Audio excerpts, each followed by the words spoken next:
বাড়িতে শঙ্খ থাকলে ভুলেও করবেন না এই কয়েকটা কাজ। বেশিরভাগ বাঙালি বাড়িতেই না জেনে বুঝে এই ভুল কাজগুলো করে থাকে। সাবধান, ভগবান বিষ্ণুর অভিশাপে ছারখার হয়ে যাবে জীবন। ক্রোধান্বিত হবেন দেবাদিদেব মহাদেব এবং মা লক্ষ্মী। জানেন বাড়িতে শঙ্খ রাখলে কোন কোন কাজগুলি ভুলেও করা উচিত নয়? হিন্দু ধর্ম এবং সংস্কৃতির একটা অবিচ্ছেদ্য অঙ্গ হলো শঙ্খ।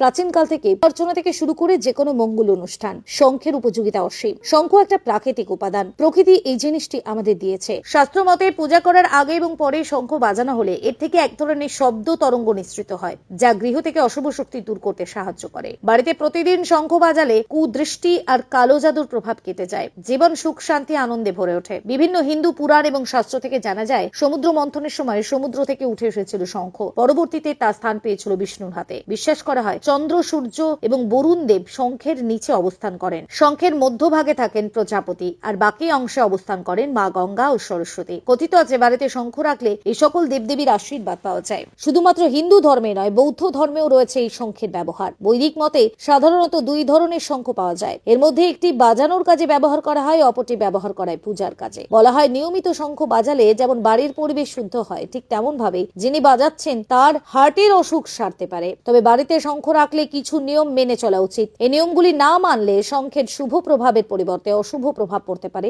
সংসারে। চলুন জেনে নিই বাড়িতে শঙ্খ রাখলে কোন কোন নিয়ম মেনে চলা উচিত। এক, এটা বিশ্বাস করা হয় শঙ্খ থেকে ভগবান বিষ্ণুকে জল নিবেদন করা শুভ। ভগবান শিব এবং সূর্যকে ভুলেও শঙ্খ থেকে জল নিবেদন করবেন না। দুই, শঙ্খে ফু দেওয়ার আগে গঙ্গা জল দিয়ে ধুয়ে নিন। তিন, পুজোর শঙ্খতে সবসময় জল ভরে রাখুন। নিয়মিত পুজোর পর সেই জল ঘরে ছিটিয়ে দিন, ফলে ইতিবাচক শক্তি থাকে, সুখ সমৃদ্ধি বজায় থাকে। চার, আপনার ব্যবহার করা শঙ্খ কাউকে ব্যবহার করার জন্য দেবেন না। অন্য কারো শঙ্খ এনে আপনার ঘরে ব্যবহার করবেন না। পাঁচ, বাড়িতে সর্বদাই দুটি শঙ্খ রাখুন। হিন্দু ধর্ম এবং শাস্ত্র অনুযায়ী বাড়ির ঠাকুর ঘরে শঙ্খ রাখা অত্যন্ত শুভ বলে মনে করা হয়। বাস্তুশাস্ত্রীয় বিষয়টি বিশেষভাবে গুরুত্বপূর্ণ, তাই ঠাকুর ঘরে সর্বদাই একসঙ্গে দুটি শঙ্খ রাখার চেষ্টা করুন। সাধারণত যে শঙ্খ বাজানোর কাজে ব্যবহার করা হয় তাকে বলে বামাবর্তী শঙ্খ। যে শঙ্খ ঠাকুরের সিংহাসনে রাখা হয় তাকে বলা হয় দক্ষিণাবর্তী শঙ্খ।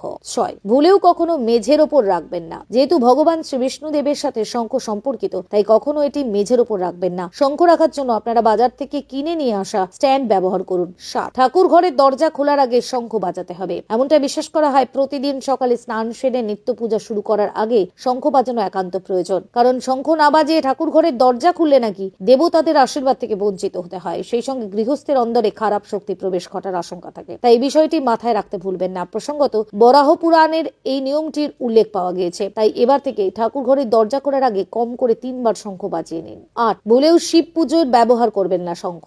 এবং অন্যান্য দেবদেবীদের শঙ্খ দিয়ে জল দেওয়া হলেও শিব পুজোয় শঙ্খের ব্যবহার নিষিদ্ধ। শঙ্খচূড়কে বধ করেছিলেন বলে শিবের পুজোয় শঙ্খ ব্যবহার তো নয়, এমনকি শিবকে শঙ্খ দিয়ে জলও দেওয়া যায় না। নয়, শঙ্খের মুখ সর্বদা দেবতার দিকে রাখুন। শঙ্খের মুখ দেবতাদের দিকে রাখলে তবেই বাড়িতে পজিটিভ শক্তির বিকাশ ঘটে। শঙ্খের যে অংশটি সুচালো হয়ে থাকে সেটিকে শঙ্খের মুখ বলা হয়। এই দিকটিকে অবশ্যই ঠাকুর ঘরে থাকা সিংহাসনের দিকে ঘুরিয়ে রাখুন। 10, বাজানোর শঙ্খ আর পুজোর শঙ্খ আলাদা রাখুন। একটি শঙ্খ বাজানো হয় আর একটি শঙ্খ ঠাকুরের জল দেওয়ার কাজে ব্যবহার করা হয়। যে শঙ্খ বাজানো হয় সেই শঙ্খ দিয়ে জল দেওয়া উচিত নয়, কারণ আমরা যখন শঙ্খ মুখ দিয়ে বাজাই তখন তা মুখের সংস্পর্শে শুদ্ধ থাকে না।